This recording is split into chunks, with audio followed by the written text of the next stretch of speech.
Assalamualaikum warahmatullahi wabarakatuh. Yang terhormat dosen penguji uji kinerja PPG dalam jabatan Angkatan 1 tahun 2022. Perkenankan kami Lukman Hakim, peserta PPG dalam jabatan Angkatan 1 tahun 2022 IAIN Syekh Nurjati Cirebon yang bertugas di MTS Darussolihin Desa Sumberkari, Kecamatan Wonomerto, Kabupaten Probolinggo, siap mengikuti ujian kinerja PPG dalam jabatan Angkatan 1 tahun 2022 dengan materi Toharoh kelas 7 MTS Darussolihin pada hari Selasa tanggal 19 Juli 2022. Mohon saran dan bimbingan dosen penguji sehingga nantinya lebih baik lagi dan profesional. Dari kami, wallahu muwaffiq ila aqwamit thoriq wa minkum. Wassalamualaikum warahmatullahi taala wabarakatuh. Assalamualaikum warahmatullahi taala wabarakatuh. Waalaikumsalam warahmatullahi wabarakatuh. Semangat pagi anak-anakku. Pagi.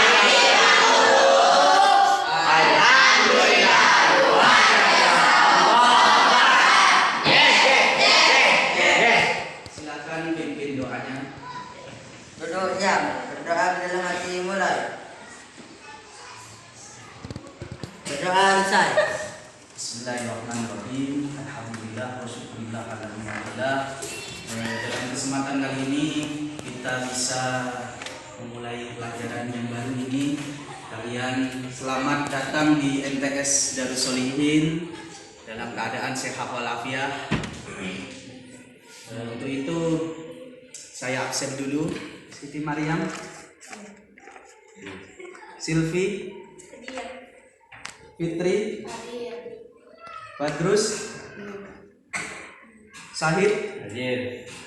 Imron, hadir semua kiranya? Hadir. Alhamdulillah. Kita awali untuk memulai pelajaran ini dalam keadaan sehat walafiat, dengan keadaan sehat, dalam keadaan semangat. Untuk memulainya kita pada bab awal ini dengan materi Toharoh, materi fikih kelas 7 semester 1. Tujuan pembelajarannya yaitu menguraikan pengertian Toharoh, menganalisis alat-alat bersuci dari najis dan hadas, dan mengomunikasikan penggunaan alat-alat bersuci dari najis dan hadas. Jadi yang pertama adalah tentang pengertian, yang kedua tentang alat-alat bersuci dari najis dan hadas, dan yang ketiga mengomunikasikan penggunaan alat-alat bersuci dari najis dan hadas. Pengertian Toharoh secara bahasa, Toharoh adalah bersih atau bersuci. Menurut istilah, suatu kegiatan bersuci dari hadas dan najis sebagai syarat mengerjakan suatu ibadah yang dituntut harus dalam keadaan suci seperti sholat dan tawaf. Pengertiannya terbagi menjadi dua, yaitu tentang Toharoh maknawiyah, maknanya artinya masalah hati, yaitu Toharoh hati, yaitu menyucikan hati dari segala perbuatan syirik dan maksiat, misalnya iri, dengki, sombong, dan dendam. Nah, sedangkan Toharoh hissiyah adalah Toharoh badan yang nampak pada kita, dengan menyucikan diri dari badan dari hadas dan najis seperti wudhu, mandi, dan tayamum. Sekarang tentang alat-alat Toharoh. Alat-alat Toharoh yaitu diantaranya adalah air, tanah, atau debu, batu. Jadi ada 3 ini alat Toharoh yang bisa untuk bersuci. Nah, tapi yang paling utama alat Toharoh ini adalah air, macam-macam air. Nah, tadi air mutlak, yang pertama adalah air mutlak, air yang suci dan menyucikan atau tohir mutohir. Yang kedua, air tohir mutahhir, air suci tetapi tidak mensucikan. Yang ketiga, air musammas atau air makruh. Yang keempat, air mutanajis, air yang kejatuhan najis. Disebutkan air mutlak, yaitu air yang masih murni dan asli, belum bercampur benda lain dan tidak terkena najis. Air mutlak ada 7, yaitu air hujan, air laut, atau air sungai, air sumur, sumber mata air, air salju, dan air embun. Ini macam-macam air mutlak. Nah, sekarang air tohir ghairu mutahhir, yaitu air yang suci tapi tidak mensucikan. Jadi suci, airnya suci tapi tidak bisa mensucikan. Nah, air apa saja? Yang pertama adalah air mutaghayyir, yaitu air suci yang bercampur dengan benda lain sehingga berubah salah satu sifat aslinya, rasa, warna, atau baunya. Contohnya seperti air kopi, air teh. Nah, yang kedua, air mustakmal, yaitu air yang kurang dari 2 kolah yang sudah digunakan untuk bersuci. Jadi, kalau sudah dibuat bersuci, menghilangkan najis atau menghilangkan hadas, maka air yang sudah dipakai itu airnya itu suci tapi tidak mensucikan. Nah, yang ketiga, air muqayyad, yaitu air yang dikaitkan dengan nama asalnya seperti air tebu dan air kelapa. Jadi air kelapa itu meskipun sebanyak mungkin tapi tidak bisa digunakan untuk bersuci. Hukumnya suci tapi tidak bisa mensucikan. Yang keempat, yang ketiga, yaitu air musammas atau hukumnya makruh. Air suci yang menyucikan tetapi makruh digunakan untuk bersuci karena mengalami perubahan yang dapat menimbulkan mudarat atau bahaya pada badan maupun yang lain. Seperti air yang dijemur di bawah terik matahari dalam wadah yang terbuat dari besi, seng, tembaga, dan aluminium. Jadi air yang dipanaskan dengan matahari yang diberi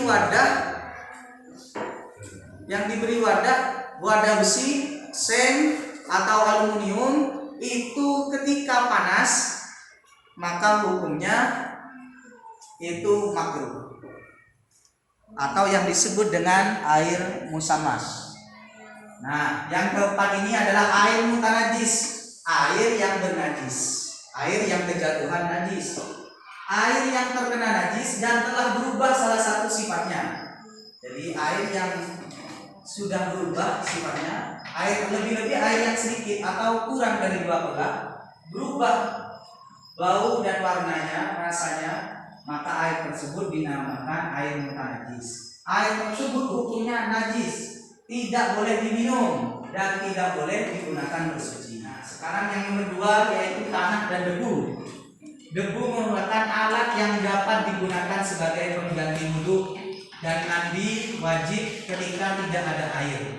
Bersuci dengan menggunakan debu disebut dengan tayamum. Jadi kalau bersuci tidak ada air, maka sebagai ganti dari wudhu dan mandi itu diganti dengan debu. Akan tetapi tidak, kalau mandi bukan kesemuanya yang dibasuh, bukan, tetap seperti hukumnya tayamum. Yang terakhir yaitu batu. Batu menjadi pengganti air untuk beristinja atau bersuci untuk menghilangkan najis setelah buang air besar atau buang air kecil. Nah, ketika tidak ada air, maka sebagai ganti dari beristinja atau membuang air besar atau berberak atau kencing, itu kalau tidak ada air pakai batu. Batunya 3 batu atau 1 batu yang berbentuk persegi 3. Jadi boleh pakai batu. Atau yang lebih utama, pakai batu dulu baru pakai air, bisa saja seperti itu. Itu yang lebih utama. Tapi yang yang khusus itu adalah air. Untuk memperdalami materi ini, coba coba kalian lihat video ini, perhatikan. Nanti kalian membuat pertanyaan yang sesuai dengan materi yang tadi dengan video ini. Silakan perhatikan video ini. Air merupakan alat utama untuk taharah. Air terbagi menjadi 4 macam. Pertama adalah air yang suci lagi mensucikan atau disebut dengan air mutlak. Yang mana air ini air asli yang tidak berubah bau, warna, dan rasanya. Contohnya adalah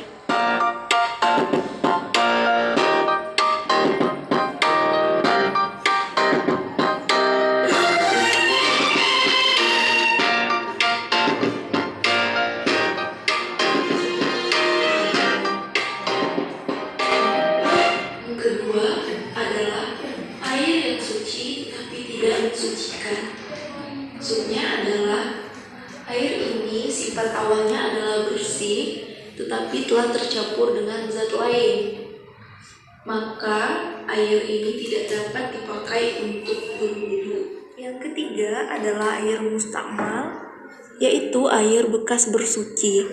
Hukum air ini adalah sama seperti air yang suci lagi mensucikan dan boleh dipakai untuk berwudu kembali selagi warna, bau, dan rasanya tidak berubah.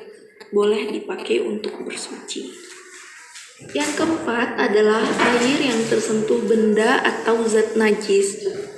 Hukum dasar air ini untuk bersuci adalah boleh asalkan sifat utamanya tidak berubah atau ketiga hal seperti zat, bau, warna tidak mempengaruhi airnya, boleh dipakai untuk bersuci. Debu ini digunakan apabila tidak ditemukannya air atau seseorang dalam keadaan sakit, yang mana apabila ia terkena air maka bertambahlah sakitnya. Dalam keadaan seperti ini kita boleh bersuci menggunakan debu atau disebut dengan tayamum.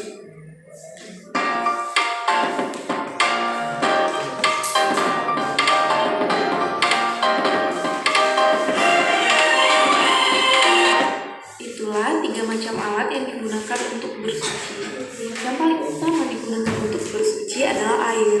Dan jika kita tidak menemukan air, boleh bertayamum atau menggunakan debu. Dan yang ketiga, boleh menggunakan batu atau benda padat lainnya. Sekian dulu untuk hari ini Nanda, semoga bermanfaat dan dapat diamalkan di kehidupannya. Nun wal qalami wa ma yasturun. Wassalamualaikum warahmatullahi wabarakatuh.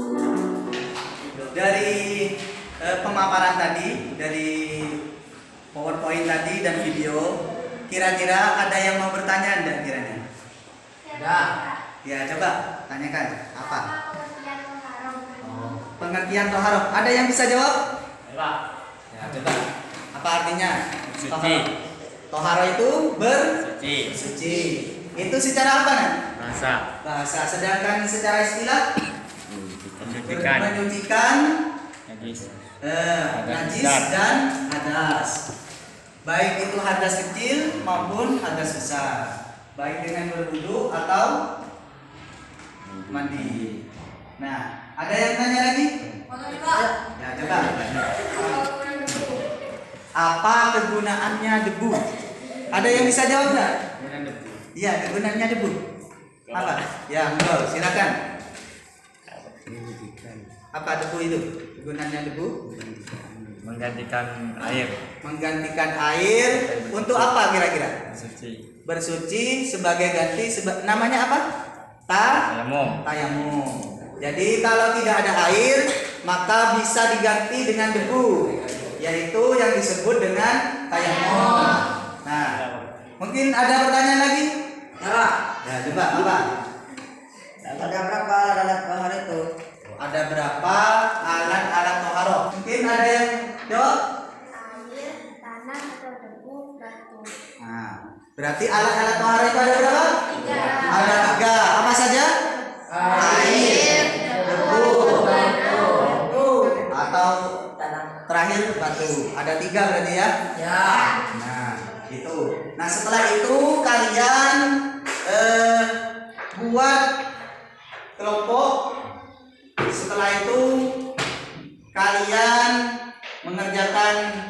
ABD, lalu presentasikan di depan apa hasil diskusi dari kalian tersebut.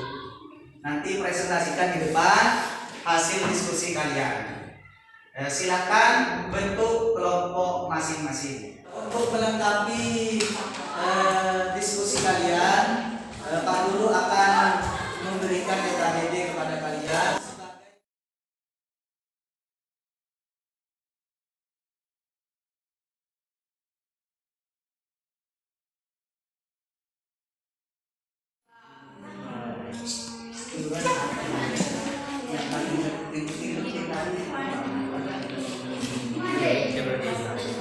Pengertian toharoh adalah suci. Ada yang di sini ya. Pas boleh apa boleh?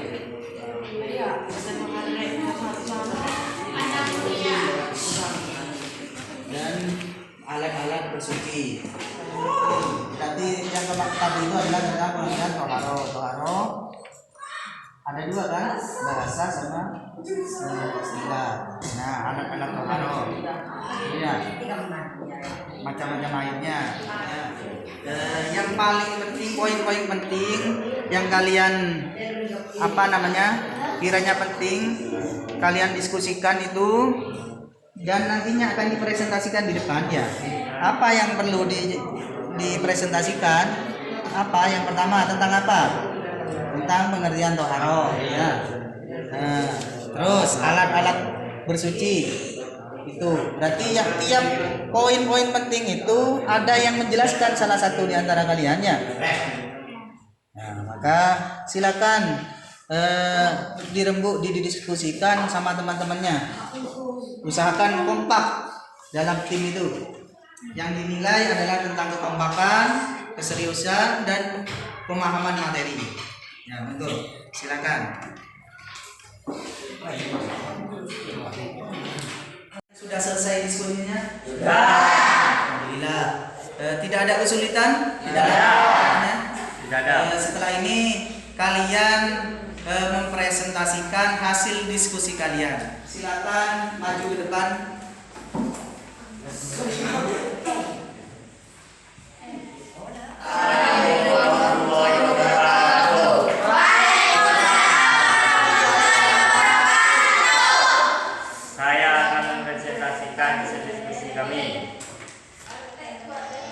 Macam-macam air. 1.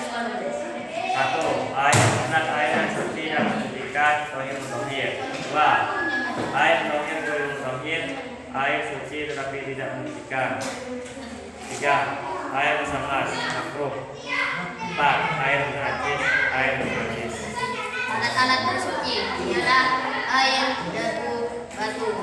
Kata toharoh berasal dari bahasa Arab dan secara bahasa sama dengan bersih, kebersihan atau suci. Toharoh jelas dari Al-Quran ialah suatu kegiatan bersuci dari hadas dan najis sebagai cara menjaga tubuh ibadah sampai ikut arus dalam keadaan suci, sunat dan kemah.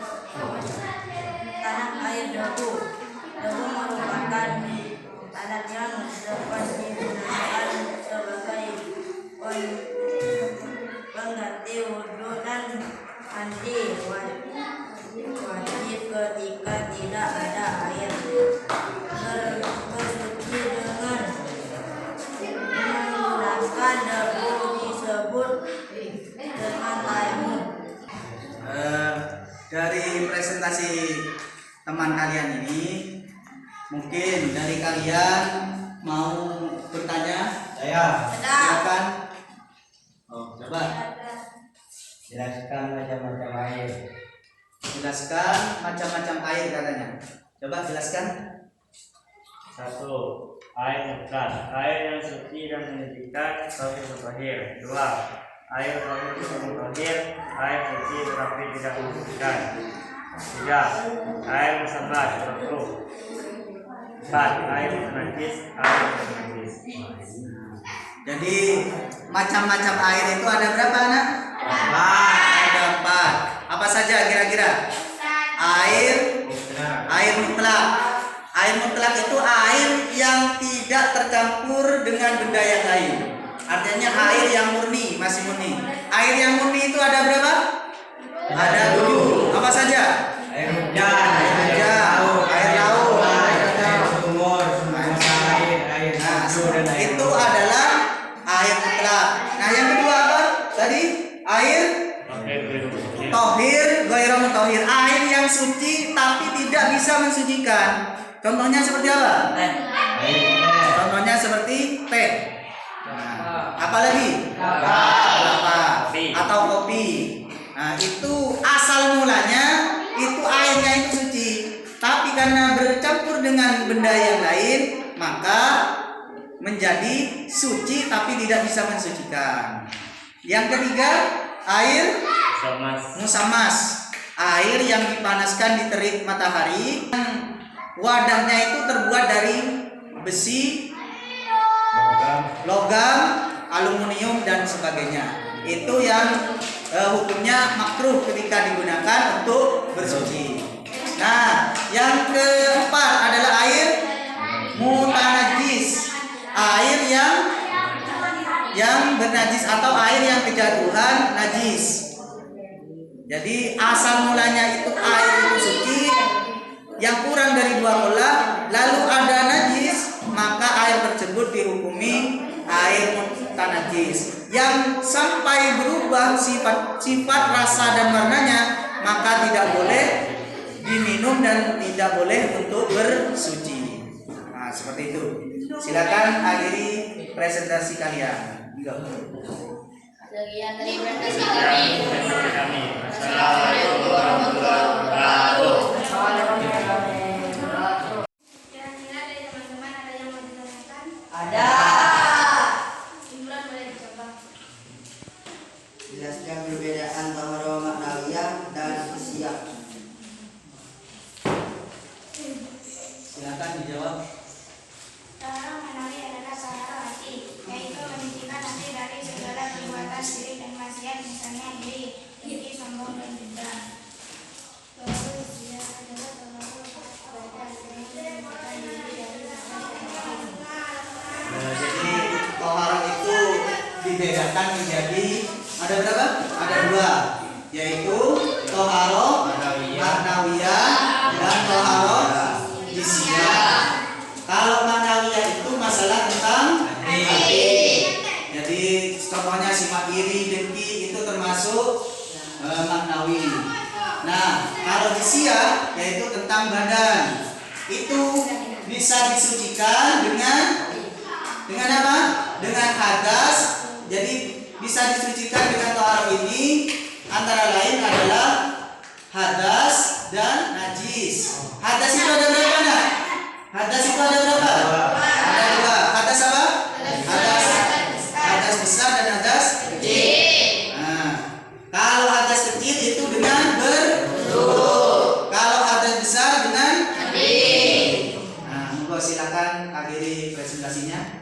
Demikian presentasi dari kami. Wassalamualaikum warahmatullahi wabarakatuh. Waalaikumsalam warahmatullahi wabarakatuh. Materi yang kita pelajari sudah selesai semua sudah.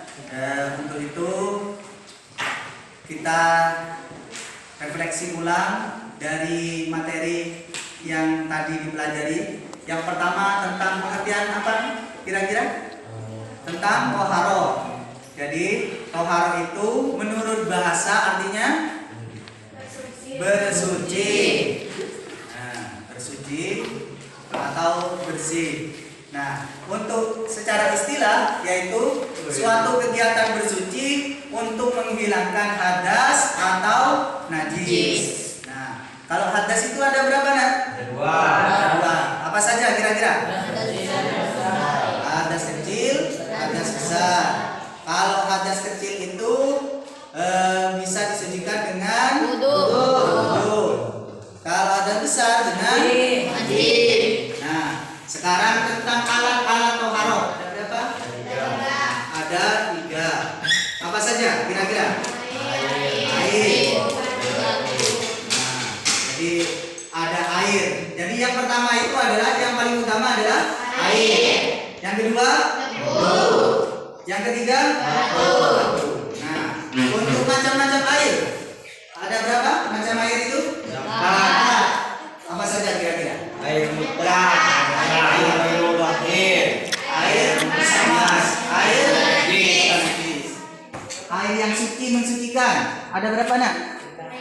Ada 7. Apa saja kira-kira? Air hujan. air sungai, air sumur, sumber mata air, air salju, dan air Nah, itu ada 7. Air sumur, air hujan, air laut, dan sebagainya. Itu adalah air yang suci dan mensucikan. Nah, yang kedua, air yang suci tapi tidak mensucikan. Air tohir, goiro, mutahhir. Nah, itu contohnya seperti air kopi. Jadi, asalnya air itu suci, tapi karena bersamaan membaur jadi satu dengan kopi, maka air tersebut suci tapi tidak mensucikan, sama dengan air teh. Nah, yang ketiga air musamas. Apa air musamas itu? Air yang dipanaskan terik matahari di dalam wadah yang terbuat dari besi, logam, terus besi, tembaga, aluminium. nah, dan aluminium itu yang hukumnya air musamas, hukumnya makruh. Yang keempat air Najis. bukan najis. Air najis. Air yang kurang dari 2 air yang najis, air yang kejatuhan najis. Jadi asal mulanya itu air itu suci karena kejatuhan najis atau terkena najis yang kurang dari 2 pola sehingga berubah bau, rasa, dan warnanya itu, maka hukumnya najis. Tidak. Yang kedua, alat tohara itu apa? Debu. Kalau tidak ada air bisa pakai debu. Itu bisanya untuk mandi, untuk wudhu dan mandi besar. Tapi bukan dimandikan, akan tetapi dengan cara tayamum. Apa namanya? Alat untuk beristinja. Jadi bukan kesemuanya pakai batu, bukan, untuk beristinja saja. Beristinja itu apa? Yaitu membuang kotoran air kencing maupun air besar. Nah, ini adalah alat-alat bersuci. Sudah paham semua kiranya? Alhamdulillah. Nah, untuk itu silakan kumpulkan EKBD yang kalian isi tadi itu. Silakan kumpulkan.